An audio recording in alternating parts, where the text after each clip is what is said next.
Ito, sir, sigurado ko hindi mo pa ito natitikman. Ano yan, ma'am? Cheesy talong. Ano special dito, ma'am? May garlic and cheese siya. Overload cheese, sir. Magkano? 95 pesos lang. Ayan. Bukod dito, ano pa yan nakikita ko dyan? Meron kaming bago, sir, sa lobster namin. Cheesy lobster ball, sir. Masarap yan. Hindi ba ito yung banana, kamote Q? Hindi. Cheesy lobster. Seafoods yan, sir. Magkano to?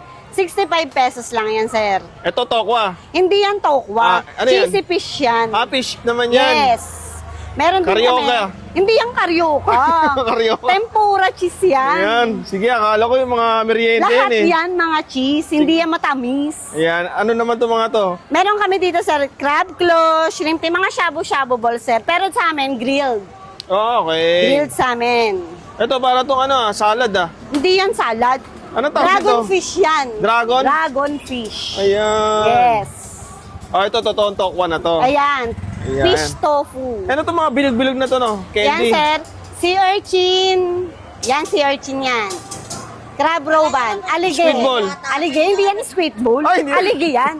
Nakakalito yung mga paninda mo ah. Kasi lahat yan, sir, masarap. Mas masarap pa yan sa sinasabing squid ball. Ayan ma'am, sa mga Pang-social gustong yan. tumikim, address, pangalan ng tindahan Dito mo, ma'am. lang po sa may P. Campa. 970 P. Campa Street. Ayan. Corner I. de los Reyes. Oras ng open namin, 3 o'clock PM.